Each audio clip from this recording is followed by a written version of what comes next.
കോഴിക്കോട് കുറ്റ്യാടിയിൽ forest office CPIM ഉപരോധിക്കുന്നു. മലയോര മേഖലയിലെ കാട്ടാന ശല്യത്തിന് പരിഹാരം കാണണമെന്നാവശ്യപ്പെട്ടാണ് ഉപരോധം.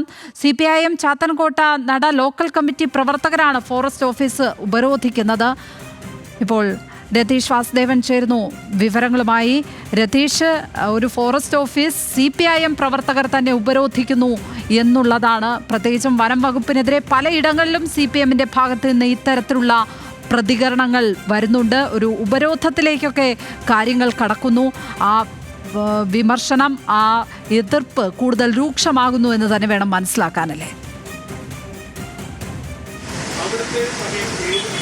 തീർച്ചയായും ലക്ഷ്മി, അത്തരത്തിൽ തന്നെ കാണേണ്ടി വരും. കാരണം പ്രാദേശികമായ ഇത്തരം ജനകീയ പ്രശ്നങ്ങളിൽ മിണ്ടാതിരുന്നുകൂടാ എന്ന നിലപാടിന്റെ കൂടെ ഭാഗമായിട്ടാണ് CPM ഇത്തരം സമരങ്ങളിൽ നേരിട്ടിറങ്ങുന്നത്. ഭരണപക്ഷമായിട്ട് കൂടി ഇത്തരം സമരങ്ങളിൽ സജീവമായി ഇടപെടണം എന്നതുകൊണ്ട് തന്നെയാണ് വനംവകുപ്പിനെതിരെ വലിയ വിമർശനവും കൂടിയായി CPM ഇത്തരം സമരങ്ങൾ, ജനകീയ സമരങ്ങൾ ഏറ്റെടുക്കുന്നത്. ഈ കുറ്റ്യാടി മേഖലയിലൊക്കെ തന്നെ കഴിഞ്ഞ ഒരു മാസത്തോളമായി വലിയ തരത്തിൽ കാട്ടാനശല്യമാണ്. അതുകൊണ്ട് ആളുകൾ പുറത്തിറങ്ങാൻ പോലും പറ്റാത്ത തരത്തിൽ പ്രയാസപ്പെടുന്നു. കർഷകരാണ്, അതുകൊണ്ട് തന്നെ അവരുടെ ഉപജീവനം മുടങ്ങുന്നു.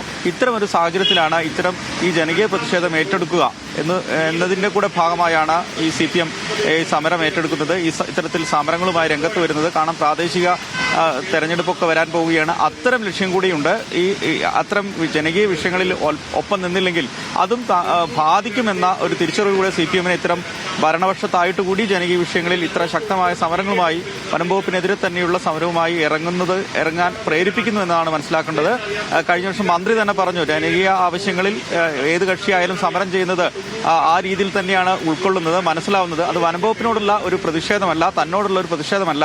ജനകീയ വിഷയങ്ങളിൽ ഓരോ പ്രാദേശികമായി രാഷ്ട്രീയ കക്ഷികൾക്ക് അത്തരം ഇടപെടലുകൾ നടത്താം, അത് വ്യക്തിപരമാവരുത് എന്നാണ് AK ശശീന്ദ്രൻ ഉൾപ്പെടെ പറഞ്ഞത്. എന്തായാലും CPM ഇത്തരം പ്രാദേശിക സമരങ്ങൾ ഏറ്റെടുത്തുകൊണ്ട് മുന്നോട്ട് പോകുന്നു എന്ന് തന്നെയാണ് ഈ ഘട്ടത്തിൽ മനസ്സിലാക്കുന്നത്.